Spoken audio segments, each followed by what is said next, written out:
Hello, my name's Mike. I know some of y'all guys out there want to put together a kit guitar. Well, I've done a couple of them, and the glued neck I was really unsuccessful.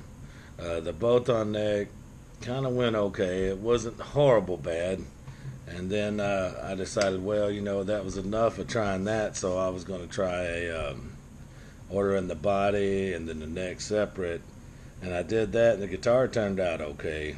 I ended up having to have someone else set it up because I just couldn't get it straight.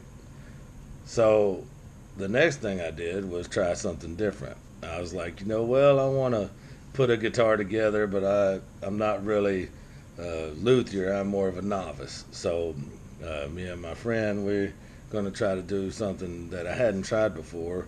But I looked online. I wanted to do a Gibson Les Paul style. I have a new wiring harness, and my friend makes vintage reissue pickup. So I'm like, well, let's find us a Les Paul style. So I went online and I started looking for Epiphone Les Paul's bodies. Well, they were wanting, around $300 for just the body. And I'm like, well, that's a little bit of money. So I decided to make this video to help some of y'all who are probably thinking about doing the same thing. So what I did was I went to Craigslist, looked around, checked the eBay, all the common places where you look for a whole guitar, because it comes with all the hardware, blah, blah, blah. Well, I ended up finding this one. It came with a case. It's an Epiphone. I picked it up for right around $300. And I actually found this in a pawn shop. Pawn shops, you can talk them down. Just try it. You'll be successful. Trust me. They like money. So I bought this one. I decided, well, doesn't need to be too of an expensive guitar because we're going to change it all up and it won't have any value when I'm done with it anyway. So here it is. I bought a Epiphone Les Paul faded, and if you looking at it, there's not a scratch on it. It appears to be brand new. Okay, I paid $300 for it with a case. So when we get done with this thing, it's definitely not going to be the same guitar.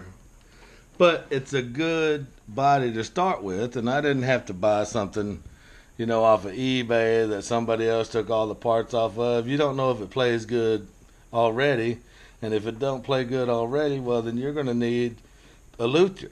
So you're just going to have to spend some more money. But if you find one that's already set up, in decent shape, if it has, excuse me, if it has a few nicks and stuff, well, that's fine because you can play them or whatever if you're going to refinish the guitar anyway. But this one happened to come with all the paperwork, all the tools. It's a little hard to see, I know. There's the tools, key for the case, the poster that comes with it, and then the little pamphlet that comes with the Epiphones.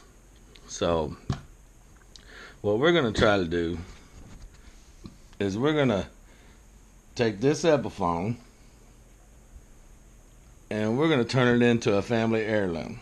I know you're like thinking, how are you going to turn a cheapo Epiphone into a family heirloom? Well, I have an idea because I have a lot of grandchildren. So I'm going to take this guitar and I'm going to paint it white. And then I'm going to have all the grandchildren put their handprints on it.